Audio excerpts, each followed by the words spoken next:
गौरी पुत्र गणेश भगवान की जय। श्री लक्ष्मी नारायण भगवान की जय। हरे कृष्णा। बोलिए श्री शिवाय नमस्तुभ्यम। प्रिय भक्तजनों, आप सभी को पौष मास के कृष्ण पक्ष की सफला एकादशी की हार्दिक शुभकामनाएं। भगवान श्री लक्ष्मी नारायण जी की कृपा आप और आपके समस्त परिवार पर सदा सर्वदा बनी रहे। भक्तजनों, पौष मास के कृष्ण पक्ष की एकादशी सफला एकादशी के नाम से जानी जाती है। कुछ स्थानों पर इसे सफला ग्यारस भी कहते हैं। भगवान श्री कृष्ण जी की कृपा से जीवन के हर कार्य में सफलता प्रदान करती है यह एक एकादशी। इसलिए इस एकादशी का नाम सफला एकादशी पड़ा। जो भी मनुष्य इस एकादशी का व्रत रखता है और इसकी कथा को सुनता है, उसकी सभी मनोकामनाएं पूर्ण होती हैं तथा घर में सुख समृद्धि, धन संपत्ति और खुशहाली आती है। तो प्रिय भक्तजनों, आज हम इस वीडियो में सफला एकादशी की बड़ी ही दुर्लभ कथा और एकादशी माता की कथा को सुनेंगे। इन कथाओं को सुनने से मनुष्य के सभी पाप और संकट कट जाते हैं तथा समस्त मनोकामनाओं की पूर्ति होती है। तो आप सभी भक्तजन बड़ी ही श्रद्धा, ध्यान पूर्वक और प्रसन्न चित्त मन से भगवान श्री लक्ष्मी नारायण जी के चरणों का ध्यान करते हुए इन कथाओं को पूरा अवश्य सुनिएगा। तो सभी प्रेम से बोलिए श्री लक्ष्मी नारायण भगवान की जय। एकादशी माता की जय। एक बार अर्जुन ने प्रसन्न होते हुए भगवान श्री कृष्ण जी से कहा, हे कमल नयन, आपके दर्शन करके मैं धन्य हो गया। हे जनार्दन, मैंने मार्गशीर्ष शुक्ल एकादशी अर्थात मोक्षदा एकादशी का सविस्तार वर्णन सुना। अब आप कृपया करके मुझे पौष माह के कृष्ण पक्ष की एकादशी के विषय में भी बतलाइए। इस एकादशी का क्या नाम है तथा इसके व्रत का क्या विधान है? इसकी विधि क्या है? इसका व्रत करने से किस फल की प्राप्ति होती है? कृपया यह सब विधान पूर्वक कहिए। तब भगवान श्री कृष्ण बोले, हे अर्जुन, पौष माह के कृष्ण पक्ष में आने वाली इस एकादशी को सफला एकादशी कहा जाता है। इस एकादशी के देवता श्री नारायण है। विधि पूर्वक इस व्रत को करना चाहिए। जिस प्रकार नागों में शेष नाग, पक्षियों में गरुड़, सब ग्रहों में चंद्रमा, यज्ञों में अश्वमेघ और देवताओं में भगवान विष्णु श्रेष्ठ हैं, उसी तरह सब व्रतों में एकादशी का व्रत श्रेष्ठ है। जो मनुष्य सदैव एकादशी का व्रत करते हैं, वे मुझे परम प्रिय है। इसका महात्म्य मैं तुमसे कहता हूँ, ध्यान पूर्वक सुनो। और भक्त वत्सल भगवान श्री कृष्ण कहने लगे कि हे अर्जुन, मैं तुम्हारे स्नेह के कारण तुमसे कहता हूँ कि एकादशी व्रत के अतिरिक्त मैं अधिक से अधिक दक्षिणा पाने वाले यज्ञ से भी प्रसन्न नहीं होता हूँ। अतः इसे अत्यंत भक्ति और श्रद्धा से युक्त होकर करें। हे पार्थ, इस एकादशी के द्वारा भगवान विष्णु और माता लक्ष्मी को शीघ्र ही प्रसन्न किया जा सकता है। पौष माह के कृष्ण पक्ष की एकादशी का नाम सफला है। हे कुंती पुत्र, अब तुम सफला एकादशी की कथा ध्यान पूर्वक सुनो। प्राचीन समय में चंपावती नगरी में महिष्मान नामक एक राजा राज्य करता था। उसके 4 पुत्र थे।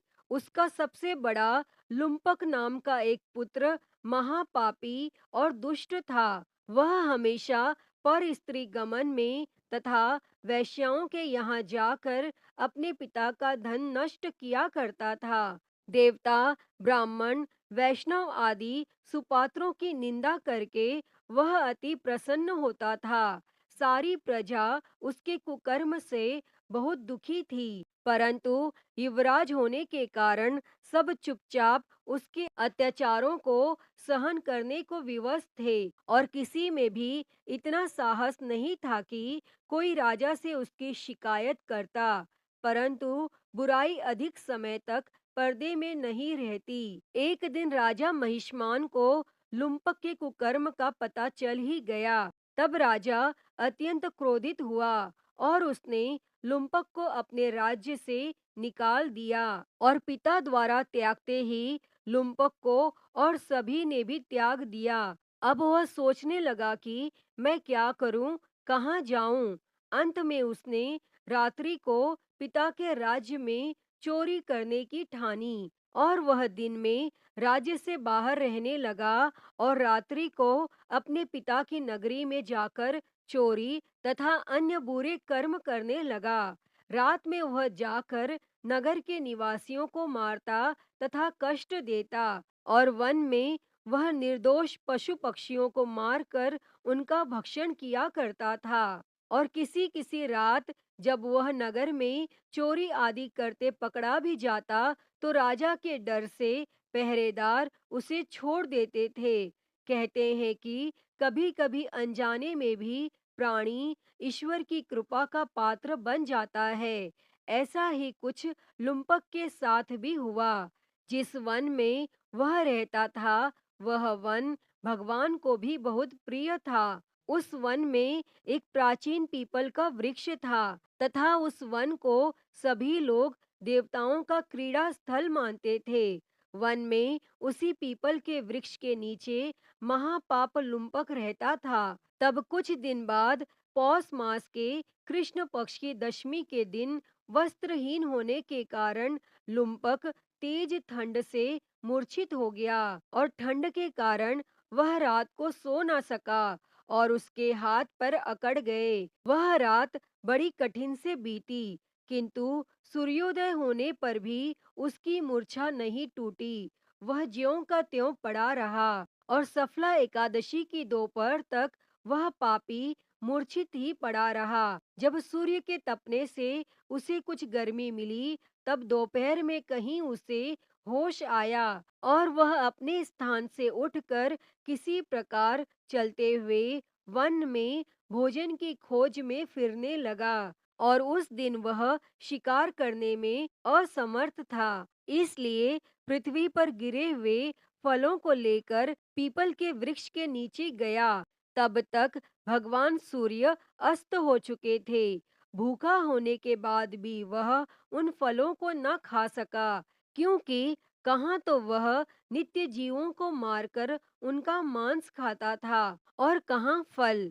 उसे फल खाना तनिक भी अच्छा नहीं लगा। अंत में उसने उन फलों को पीपल की जड़ के पास रख दिया और दुखी होकर बोला, हे ईश्वर, यह फल आपको ही अर्पण है।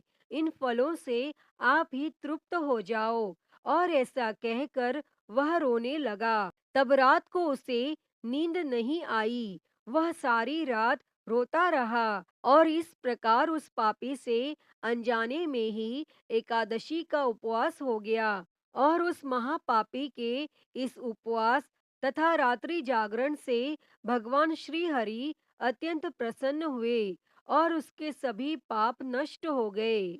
तब सुबह होते ही एक दिव्य रथ अनेक सुंदर वस्तुओं से सजा हुआ आया और उसके सामने खड़ा हो गया। उसी समय आकाशवाणी हुई, हे युवराज, भगवान नारायण के प्रभाव से तेरे सभी पाप नष्ट हो गए हैं। अब तू अपने पिता के पास जाकर राज्य प्राप्त कर। और जब यह आकाशवाणी लुम्पक ने सुनी तो वह अत्यंत प्रसन्न होते हुए बोला, हे प्रभु, आपकी जय हो। और ऐसा कहकर उसने सुंदर वस्त्र धारण किए और फिर अपने पिता के पास गया। पिता के पास पहुंचकर उसने सारी कथा पिता को सुनाई और पुत्र के मुख से सारा वृतांत सुनने के बाद पिता ने अपना सारा राज्य तुरंत ही पुत्र को सौंप दिया और स्वयं वन में चला गया। और अब लुम्पक शास्त्र अनुसार राज्य करने लगा। उसकी स्त्री पुत्र आदि भी श्री विष्णु जी के परम भक्त बन गए और वृद्धावस्था आने पर वह अपने पुत्र को राज्य सौंपकर भगवान का भजन करने के लिए वन में चला गया और अंत में परम पद को प्राप्त हुआ। हे पार्थ, जो मनुष्य श्रद्धा व भक्ति पूर्वक इस सफला एकादशी का उपवास करते हैं, उनके सभी पाप नष्ट हो जाते हैं और अंत में मुक्ति प्राप्त होती है। हे अर्जुन, जो मनुष्य इस सफला एकादशी के महात्म्य को नहीं समझते, उन्हें पूंछ और सींगों से विहीन पशु ही समझना चाहिए। सफला एकादशी के महात्म्य को पढ़ने अथवा श्रवण करने से प्राणी को राजसूय यज्ञ के समान फल प्राप्त होता है। यदि कोई मनुष्य अज्ञानवश भी प्रभु का स्मरण करे तो उसे पूर्ण फल की प्राप्ति होती है। यदि मनुष्य निश्चल भाव से अपने पापों की क्षमा मांगे तो भगवान उसके बड़े से बड़े पापों को भी क्षमा कर देते हैं। लुम्पक जैसे महापापी भी भगवान श्री हरि की कृपा से वैकुंठ को प्राप्त करते हैं। हे अर्जुन, एकादशी का व्रत करने वाले व्यक्ति भगवान श्री हरि को अति प्रिय हैं। इस एकादशी में नींबू, नारियल, नैवेद्य आदि अर्पण करके भगवान नारायण की पूजा करनी चाहिए और मनुष्य को 5 सहस्त्र वर्ष तपस्या करने से जिस पुण्य का फल प्राप्त होता है, वही पुण्य श्रद्धा पूर्वक रात्रि जागरण सहित सफला एकादशी का उपवास करने से मिलता है। इस एकादशी के दिन रात्रि में जागरण करके भूमि पर ही भगवान विष्णु की प्रतिमा के समीप ही शयन करना चाहिए। सफला एकादशी के दिन तुलसी का पौधा अवश्य लगाना चाहिए और आज के दिन तुलसी का पत्ता डालकर भगवान लक्ष्मी नारायण जी को खीर का भोग अवश्य लगाना चाहिए। इस एकादशी के दिन केले के पेड़ का पूजन करें तथा गाय के बछड़े की पूजा अवश्य करें। अतः हे श्री लक्ष्मी नारायण भगवान जी, इस सफला एकादशी के व्रत की पावन कथा को कहते, सुनते और हुंकारा भरते सभी पर सदैव अपनी कृपा बनाए रखना। तो सभी प्रेम से बोलिए, श्री लक्ष्मी नारायण भगवान की जय, श्री तुलसी शालिग्राम भगवान की जय, एकादशी माता की जय। प्रिय भक्तजनों, आइए अब सभी मनोकामनाओं को पूर्ण करने वाली एकादशी माता की कथा को सुनते हैं। एक बार एक राज्य में एक राजा रहता था। राजा बहुत ही बुद्धिमान और बलशाली था। राजा सदा ही अपनी प्रजा का बहुत अच्छे से ध्यान रखता था। प्रजा भी राजा को बहुत पसंद करती थी। राजा की 2 बेटियां थी। राजा अपनी दोनों बेटियों से बहुत प्रेम करता था। राजा की छोटी बेटी देखने में बहुत सुंदर और आकर्षित थी और वहीं पर राजा की बड़ी बेटी छोटी बेटी के मुकाबले थोड़ी कम सुंदर थी। राजा की छोटी बेटी माता की पूजा किया करती थी और सभी लोग राजा की छोटी बेटी से बहुत प्रेम करते थे और बहुत प्रशंसा किया करते थे। राजा भी अपनी छोटी बेटी को बड़ी बेटी से अधिक प्रेम करता था, जिसके कारण राजा की बड़ी बेटी को अपनी छोटी बहन से बहुत नफरत होने लगी थी। राजा की दोनों बेटियां जब बड़ी हो गईं, तब एक पड़ोस के राज्य में रहने वाले राजकुमार राजा की बड़ी बेटी के लिए रिश्ता लेकर आया। लेकिन जैसे ही उस राजकुमार की नजरें राजा की छोटी बेटी पर पड़ी, तो वह राजकुमार राजा की छोटी बेटी पर आकर्षित हो गया और छोटी बेटी से पहली नजर में प्रेम करने लगा। और उस राजकुमार ने राजा की बड़ी बेटी के साथ विवाह करने से मना कर दिया और उसने राजा से कहा कि मैं आपकी छोटी बेटी से विवाह करना चाहता हूँ और यह सब देखकर राजा की बड़ी बेटी अपनी छोटी बहन से बहुत क्रोधित हो गई और राजा की बड़ी बेटी ने अपनी छोटी बहन को अपना सबसे बड़ा दुश्मन मान लिया। तब राजा की बड़ी बेटी ने अपनी छोटी बहन से बदला लेने का निर्णय किया और राजा की बड़ी बेटी ने अपनी छोटी बहन को जान से मारने का उपाय सोचा और उसने अपनी छोटी बहन को मारने के लिए सबसे पहले एक लड्डू में जहर मिलाकर अपनी छोटी बहन को दिया और उसको लड्डू खाने के लिए कहा। लेकिन लड्डू खाने के बाद भी छोटी बहन को कुछ भी नहीं हुआ, लेकिन फिर भी बड़ी बहन ने हार नहीं मानी और जब उसकी छोटी बहन रात में कमरे में सो रही थी तब उसने एक मटके में सांप रखकर उसके कमरे में छोड़ दिया, लेकिन सांप भी छोटी बहन का कुछ नहीं कर पाया। जिसके बाद बड़ी बहन ने छोटी बहन से कहा कि चलो हम लोग कुएं में से पानी भरकर लाते हैं और वह अपनी छोटी बहन को पानी भरने के बहाने कुएं के पास ले गई और उसने अपनी छोटी बहन को कुएं में धक्का दे दिया, लेकिन छोटी बहन को तब भी कुछ नहीं हुआ क्योंकि हर बार ग्यारस माता उसकी रक्षा कर रही थी और उधर बड़ी बहन अपने सारे प्रयास के बाद भी असफल हो रही थी, जिससे वो बहुत क्रोधित हो गई और फिर उसने अपनी छोटी बहन के पास जाकर उससे प्रश्न किया कि मेरी छोटी बहन, क्या तुमको पता है कि भगवान ने सबकी मृत्यु एक निश्चित समय पर लिखी हुई है और कैसे तुम्हारी या मेरी मृत्यु होगी, क्या यह तुम जानती हो? तब छोटी बहन ने अपनी बड़ी बहन को बताया कि हाँ दीदी, मैं जानती हूँ मेरी मृत्यु कैसे होगी। और छोटी बहन से यह सब बातें सुनकर बड़ी बहन मन ही मन बहुत प्रसन्न होने लगी और उसने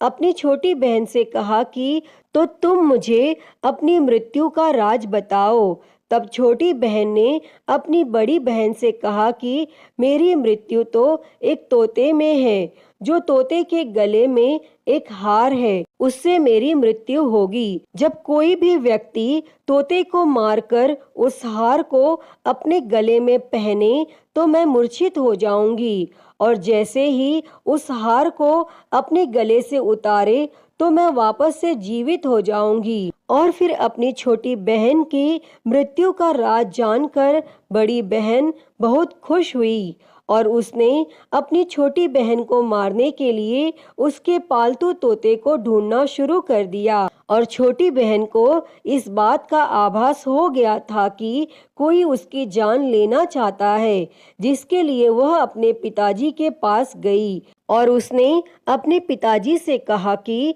पिताजी, मेरी मृत्यु के बाद आप मुझे मत जलाइएगा, आप मुझे अपनी पुरानी वाली हवेली में एक पलंग में लेटाकर छोड़ दीजिएगा। तब अपनी छोटी लड़की की यह बातें सुनकर राजा बहुत आश्चर्यचकित हो गया और राजा ने अपनी छोटी बेटी से पूछा कि बेटी, तुम यह क्या कह रही हो? तब राजा की छोटी बेटी ने बताया कि पिताजी, समय किसी के लिए नहीं रुकता, क्या कब किसको हो जाए इसका किसी को कुछ नहीं पता।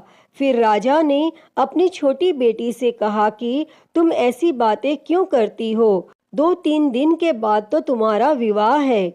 लेकिन छोटी बेटी ने अपने पिताजी को ऐसा करने पर मजबूर कर दिया और उनसे वचन ले लिया और राजा ने भी अपनी छोटी बेटी की बात स्वीकार कर ली। और 2-3 दिनों के बाद जब शादी का समय आया तब राजकुमार बारात लेकर राजा के घर आया और राजकुमार और राजा की छोटी बेटी का विवाह शुरू हो गया। और जैसे ही राजा की छोटी बेटी राजकुमार के साथ फेरे लेने लगी तो उसकी बड़ी बहन अपनी छोटी बहन के कमरे में जाकर उसके तोते को पकड़ लेती है और उसको जान से मार देती है और तोते के गले में जो हार था उसको अपने गले में धारण कर लेती है। और जैसे ही बड़ी बहन उस हार को अपने गले में धारण करती है तो उधर छोटी बहन 3.5 ही फेरे ले पाती है और वहीं पर बेहोश होकर गिर जाती है। जिसके बाद राजा ने बड़े बड़े हकीमों को बुलाया और अपनी छोटी बेटी का इलाज करने के लिए कहा। और राजा की बात सुनकर जब वैद्य ने छोटी बेटी को देखा तो राजा को बताया कि आपकी छोटी बेटी ना तो जीवित है और ना मरी हुई, ऐसा मैं पहली बार देख रहा हूँ। तब राजा ने वैद्य और हकीम को यह बात बाहर बताने से मना कर दिया और उनको कहा कि अगर तुमने यह बात किसी को बाहर बताई तो हम तुमको फांसी दे देंगे। और राजा ने अपनी छोटी बेटी को पुराने महल में जाकर एक पलंग में लेटा दिया और वहां पर कुछ सैनिकों को तैनात कर दिया। इसके बाद राजा वापस अपने महल पर आ गया और राजा की बड़ी बेटी अपने पिताजी के पास आई और कहने लगी कि पिताजी, अगर यह शादी संपन्न नहीं हुई तो आपकी इज्जत का क्या होगा? आप कहें तो मैं आपकी इज्जत बचाने के लिए राजकुमार से शादी करने के लिए तैयार हूँ। जिसके बाद राजा ने अपनी बड़ी बेटी की बात मान ली और राजा ने बड़ी बेटी को छोटी बेटी के कपड़े पहनाकर मंडप में भेज दिया। लेकिन राजकुमार यह जान गया कि यह राजा की छोटी बेटी नहीं है बल्कि यह राजा की बड़ी बेटी है। लेकिन जब राजकुमार ने शादी करने से मना किया तो सभी लोगों ने राजकुमार को बेवश करके राजा की बड़ी बेटी से बचे हुए फेरों को संपन्न करा दिया और विवाह संपन्न हुआ। जिसके बाद राजकुमार राजा की बड़ी बेटी को अपने महल में ले गया और विवाह होने के बाद राजकुमार उससे ना तो बात करता था, ना उसे पसंद करता था और ना ही उसके आसपास भटकता था। और राजकुमार ने यह फैसला लिया था कि वह अपनी प्रेमिका को ढूंढ कर रहेगा और यह जानकर रहेगा कि उसके साथ क्या हुआ है। एक दिन राजकुमार अपने घोड़े पर सवार होकर राजा के पुराने महल के पास पहुंचा, जहां पर उसने कुछ सैनिकों को देखा।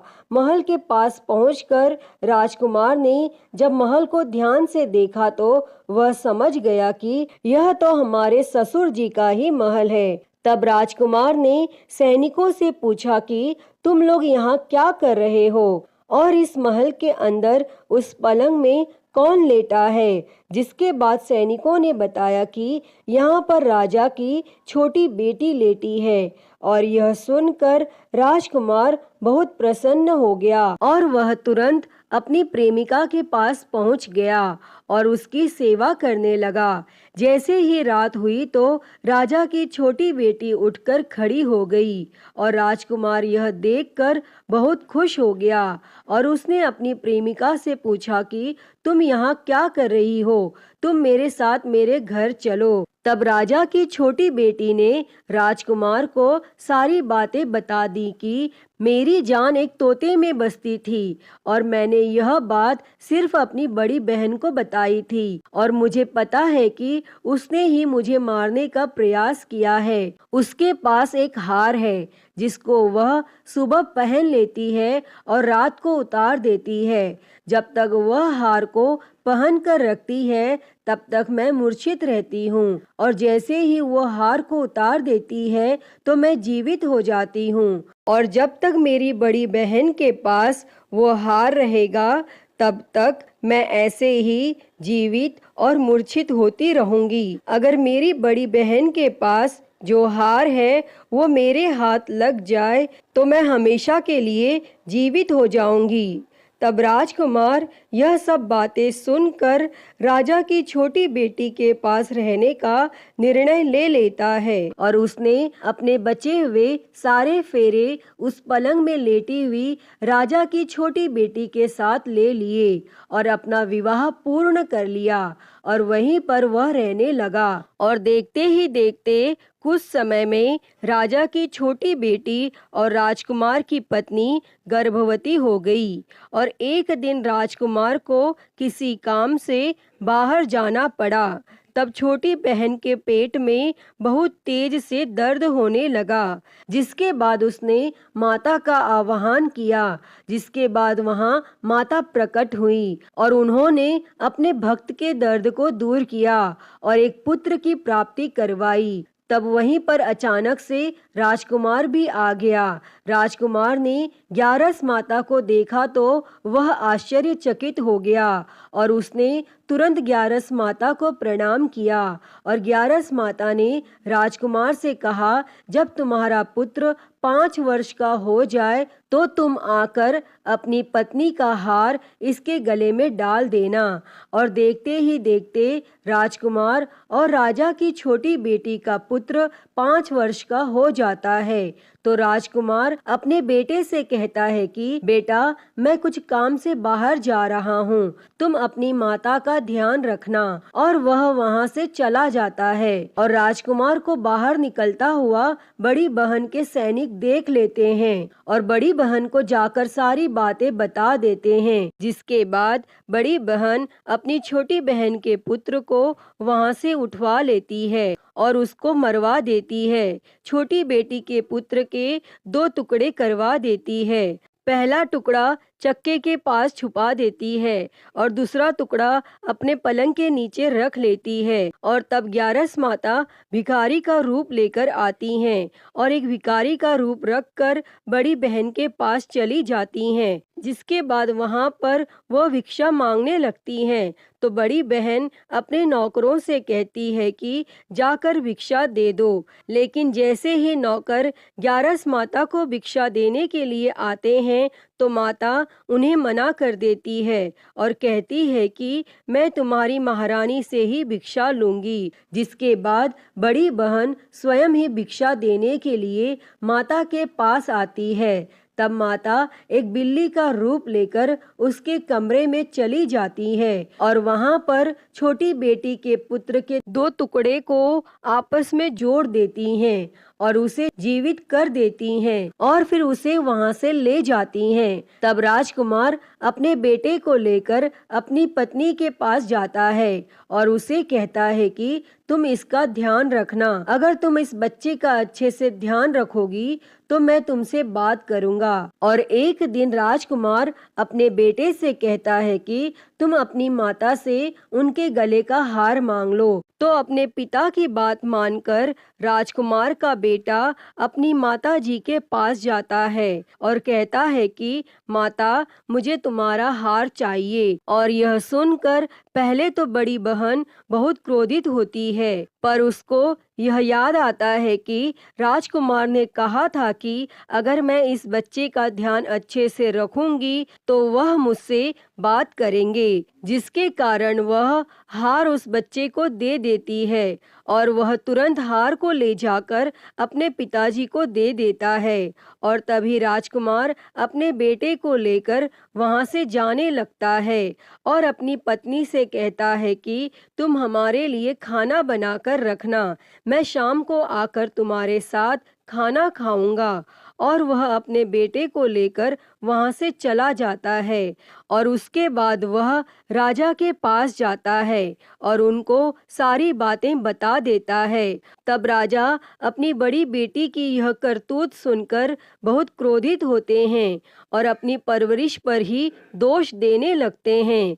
राजकुमार को अपनी छोटी बेटी के साथ रहने के लिए आदेश दे देते हैं और इस प्रकार ग्यारस माता की कृपा से राजकुमार और और राजा की छोटी बेटी सुखपूर्वक रहने लगते हैं। अतः हे ग्यारस माता, इस कथा को कहते, सुनते और हुंकारा भरते सब पर अपनी कृपा करना। सभी के जीवन से दुखों को दूर कर सभी के जीवन में सुख और समृद्धि देना। तो सभी प्रेम से बोलिए एकादशी माता की जय, श्री लक्ष्मी नारायण भगवान की जय, श्री उमापति महादेव की जय। प्रिय भक्तजनों, तो मैं उम्मीद करती हूँ कि आपको आज की यह कथा पसंद आई होगी, और अगर वीडियो अच्छी लगी हो तो इसे लाइक करें, ज़्यादा से ज़्यादा शेयर करें और कमेंट बॉक्स में ग्यारस माता की जय लिखना ना भूलें। और महाकाल भक्ति ज्ञान चैनल को सब्सक्राइब कर नोटिफिकेशन बेल को ज़रूर ऑन कर लें। हर हर महादेव। धन्यवाद।